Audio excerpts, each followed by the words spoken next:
This is the Retirement Key Podcast with Abe Abish, founder of Abish Financial Services. And I'm Heather Branch here with Abe, asking for his insight on what you can be working on now as you get closer to retirement.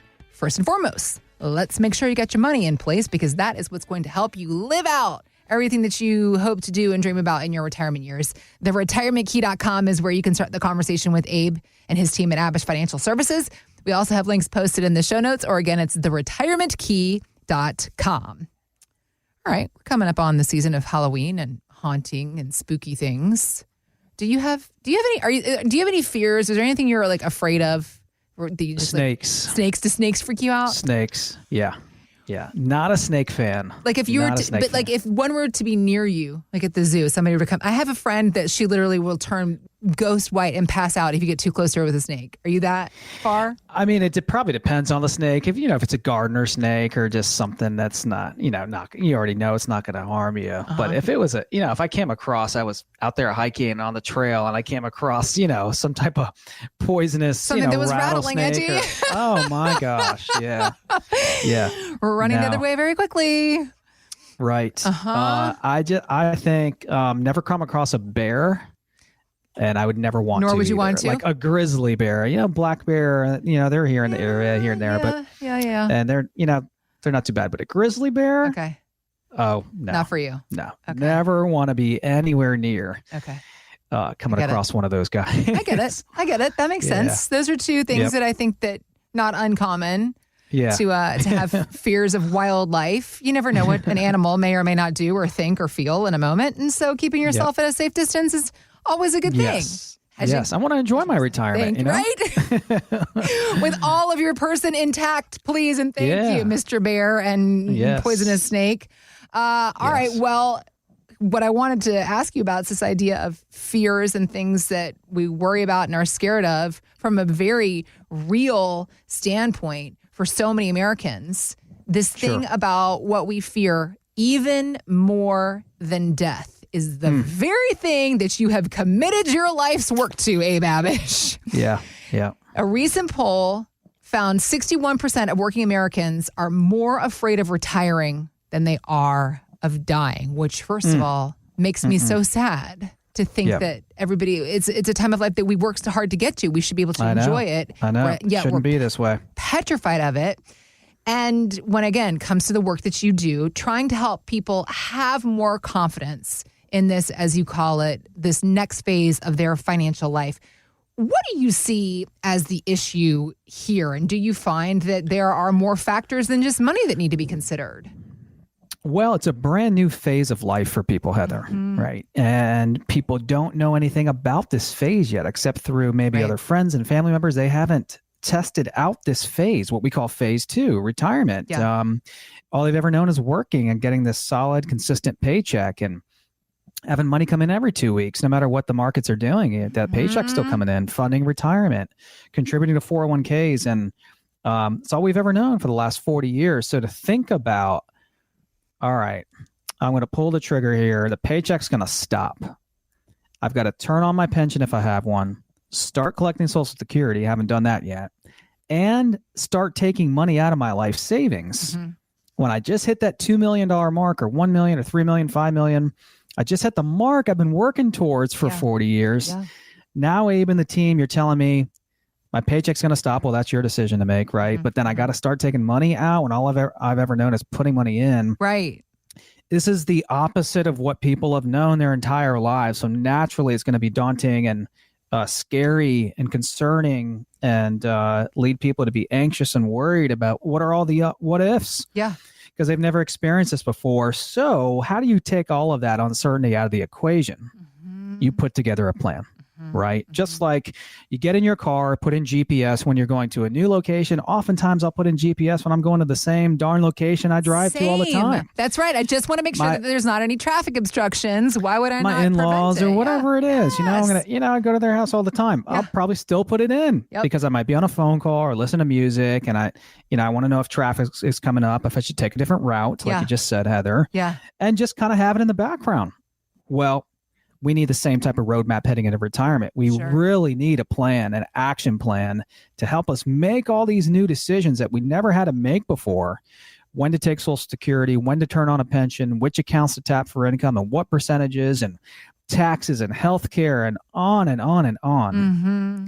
We need a plan. Yep. We need to put together an action plan to address all of these decisions. There are so many at the point of retirement that we are never faced before. And once we put together that plan, and then we monitor it 3 to 4 times a year, and continue to go over these decisions until we're really confident that's what's going to happen, right? We're going to go over it over and over and over it. Ideally, several years before you retire. So we have time to make really good decisions that we're comfortable with. Okay. There's always going to be a lot of crazy uncertainty going on in the world, but focusing in on what we can control, which is our own personal retirement and financial plan, I believe is key.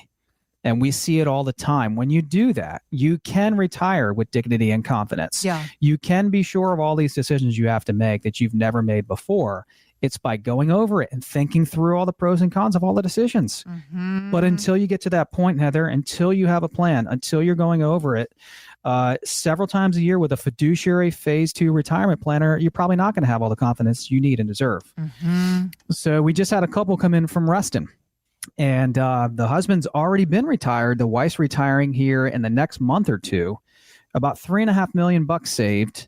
They're in Reston, Virginia, and they're in their 60s. And again, the husband retired first, and then she's going out here in a month or two. Okay. And they're just concerned. And the husband's pretty confident. The wife is, the last one to retire, and so she's just been a little uneasy. But every meeting we have with them, and they're current clients now, they've been clients for about a year. Yeah. Every meeting we have, more confidence is gained. Sure.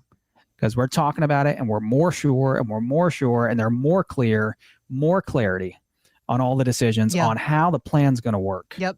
It doesn't happen overnight. It takes time. Right. Which is why if you're 5 years or less away, even 10 years or less away, now's a really good time to start chipping away at these plans that you should have in place before you retire. Okay. If you're already retired and you're unsure about a lot of these decisions coming down the pike for you, RMD strategy, tax planning, healthcare planning, you could have transitioned into retirement successfully by having a lot of money, and then with the markets being up, it's been helpful, right? Sure, yeah. But there could still be a lot of decisions you have to make. And if you're not 100% confident in your current retirement plan, even though you're currently retired, now's a fantastic time to get a second opinion and get it checked. Right. So I think a lot of that uncertainty, Heather, can be removed from the situation and equation by going over a well thought out, actionable plan where the math is tested and the variables are removed as much as possible. That's what we did with this couple in Reston. With $3.5 million, we created a where do I stand plan. Where do you stand a year out from your retirement? Now a month or two away for this couple. And we just went all through the numbers again with the wife being 60 days away from full retirement, and was super helpful for them. Sure. There's a final rollover to be made from the employer plan. There's a pension decision to make. They wanted to go through all those numbers with me. Do I take the single life, the joint life? Lots of decisions to be made. So if you're listening right now, or you're watching this video right now, and you say, you know what, Abe, that sounds like me. I'm here in the area, or I'm out of the area, and I'm not super clear. I don't have a plan to help me transition from phase 1 into phase 2. My working career into retirement, lots of decisions coming down the pike for me. I need your help. I need someone's second opinion on what I'm doing. Go to the retirementkey.com. That's our website. Click on the Contact Us tab at the top of the page, and we can begin to have these same conversations with you as well. We also have links posted in the show notes, so you can just click there, or again, visit us at theretirementkey.com. All right, you were talking about uncertainty. And is there anything more uncertain than what the White House will be in the next 4, 8, 12, whatever it is years? We have an election every 4 years. But what's interesting is the uncertainty of Social Security that each White House administration continues to ignore. Nobody wants to touch it. No, they're like, not our problem, not our fault. If we can't see it, it's not really there. And yet, if Congress does nothing, we could see a 25% cut in benefits within the next 10 years.